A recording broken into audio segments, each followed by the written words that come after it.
Hi friends, I'm Miss Kalee from Room 7 at Riverway. I give Triumph permission to post and make public this video. I was hoping today you would join me for story time. And the story I was going to read you is, the title is The Paperboy. Now can you tell me what part of the book is this? It's the front cover. And how about this? What do we call this part of the book? And that's the back cover. Great. And what's this here? The spine. Very good. So I already told you the title of this story is The Paperboy. Now the author, his name is Dav Pilkey. Now what did the author do? The author writes the words. Right. And how about the illustrator? What does the illustrator do? The illustrator draws the pictures. Now guess what? Dav, he had two jobs in this book. He wrote the words and he drew the pictures. And these pictures are extra special because they weren't just drawn, they were actually painted. All right, let's find out about the Paperboy.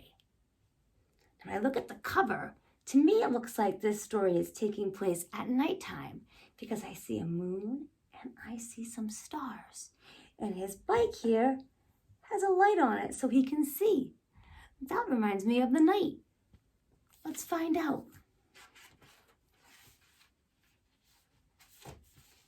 This first page here is showing workers loading a truck with newspapers.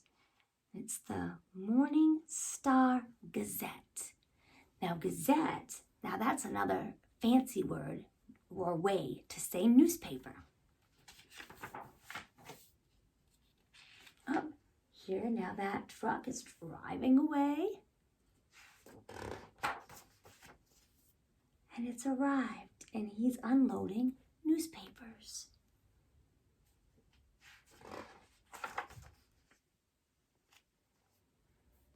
The mornings of the Paperboy are still dark. Oh, they said the mornings. So even though there is a moon and stars, it's not nighttime like I thought. It's actually very early in the morning. Now, if you remember, one of our friends in class, his mom had just gotten a new job, and he used to come in and tell us, oh, it's still night out when I have to get up in the morning. But it wasn't really still night. It was just early in the morning, but it felt like it was still night because he would still see the moon and the stars, and it was still very dark. Just like the mornings of the Paperboy. They're still dark, and they're always cold, even in the summer. And we know that summers are typically hot, not cold. And on those cold mornings, the Paperboy's bed is still nice and warm. And it's always hard to get out, even for his dog. Look, can you see his dog snuggling up with him there in bed? So they both have a hard time getting out of the nice warm bed. But they do. And here they are getting ready together. He's tying his shoes. And his friend, the dog, is just watching him thinking, hey, it's pretty tough to do. Great job there. They softly step down the quiet hall, past the door where the Paperboy's father and mother are sleeping, past the door where his sister is asleep. Now that's very polite of him to walk quietly, because even though he needs to be up right now, his dad and his mom and his sister, they still have a few more minutes to sleep. So it's nice of him to be quiet, to let them keep getting their rest. It's very polite. And down to the kitchen they go, where they eat from their bowls. Now they're both having their breakfast, but are they having the same breakfast? No. Look at what the Paperboy's eating. He's having some cereal with milk. And what is the dog eating? He's not eating cereal and milk, is he? No, he's got some dog food and water.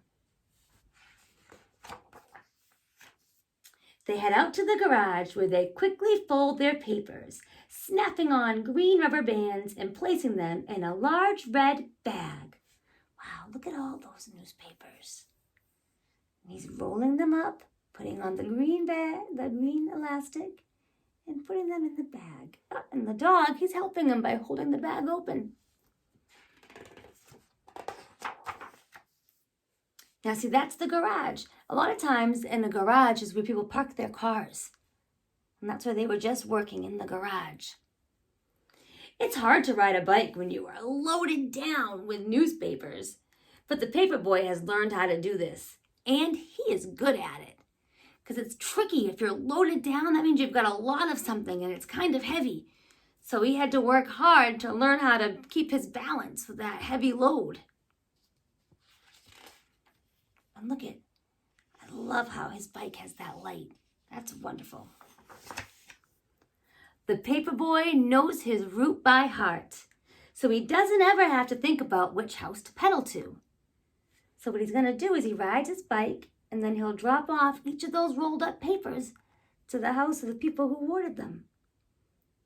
Instead, he's thinking about other things, big things, small things, and sometimes he is thinking about nothing at all. His dog, too, knows the route by heart. He knows which trees are for sniffing. He knows which bird baths are for drinking. And see, that's a bird bath right there.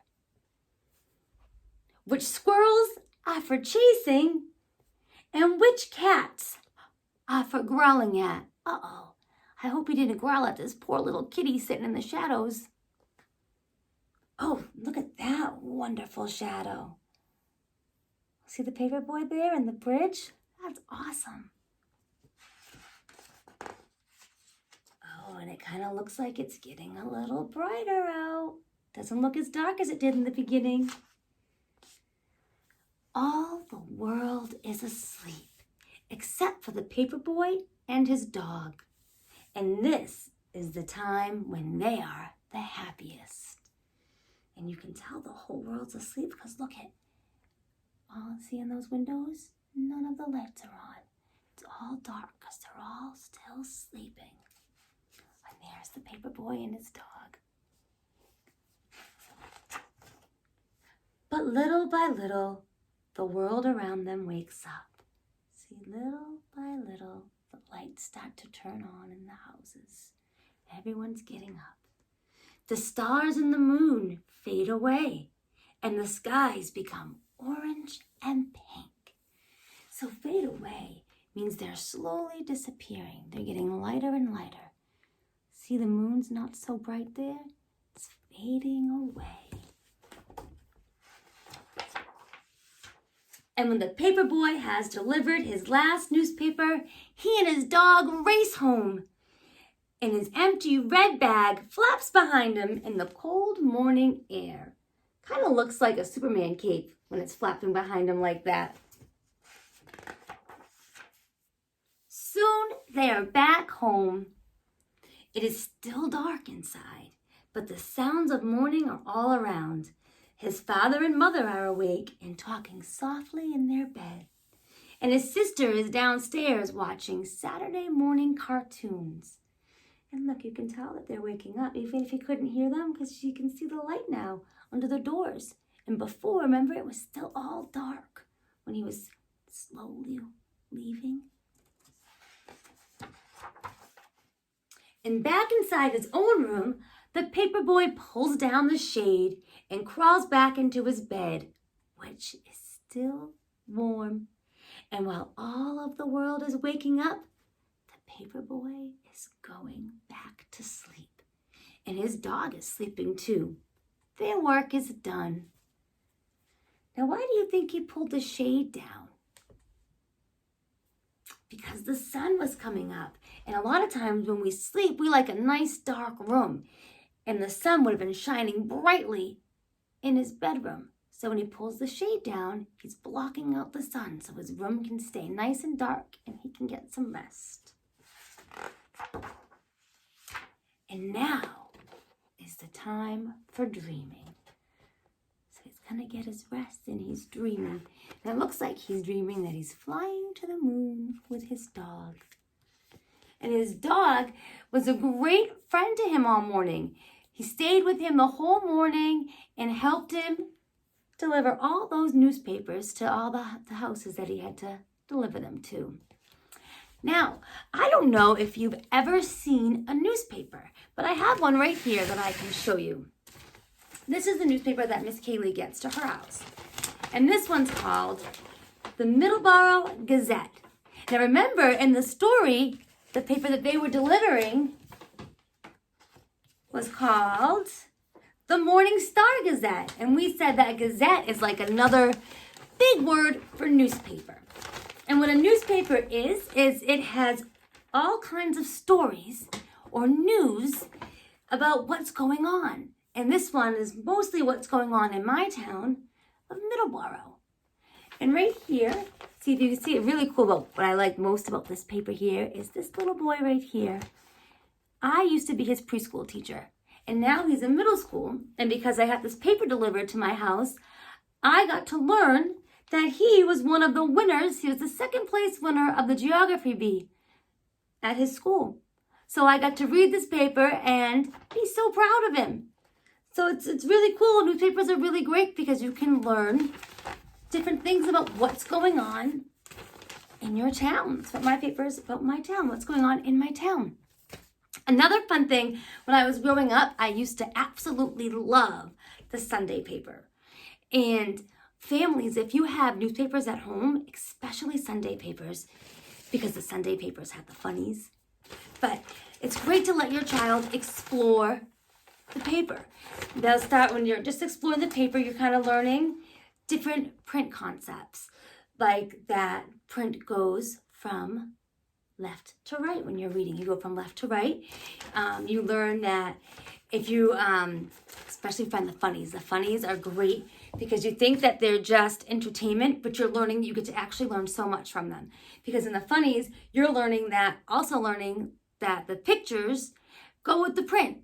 And that's a great pre-reading skill because when children are starting to read, they're using the illustrations as context clues. So sometimes as they're reading, they might get stuck or they might not know one word, or maybe sometimes, especially when it's a multiple meaning word, they can use the context clues of the illustrations to help them understand and comprehend what they're reading. And you can use the funnies. Also, the funnies can, like, I love this one. So family circles would be one of my favorite ones for you to use. And just this one picture, they can look at this picture and you can ask them, like, to tell you, well, what do you think is going on here? And there's so much. And in this picture, they can be also learning some social emotional skills like empathy by putting themselves, relating to what the characters are going through and talking about how they think each of these characters feels and why. And you can see what happened here. Who won the game and how he feels, and well, maybe when you don't win, you feel sad or disappointed, or maybe it makes you angry when you don't finish first. And you can talk about all those different feelings. And then if you look at some of the longer comics, like the Peanuts, for instance, now you're also seeing, you can learn about the beginning, middle, and end, like what happens first, and then what happens next, and then the end of a story. So what's really fun with this, an activity you could do, is you could cut it out and scramble it up and see if they can put it in the correct order. Like what would happen first, second, third, and fourth. So those are some fun activities you can do with newspapers and comics. Now, as you can see, I didn't have a Sunday paper at home. So I was able to find these comics right on the computer.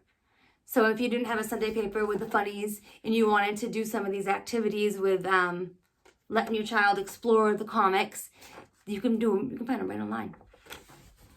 All right. Thank you guys. And I hope you're having a wonderful day. It was nice reading with you. Bye.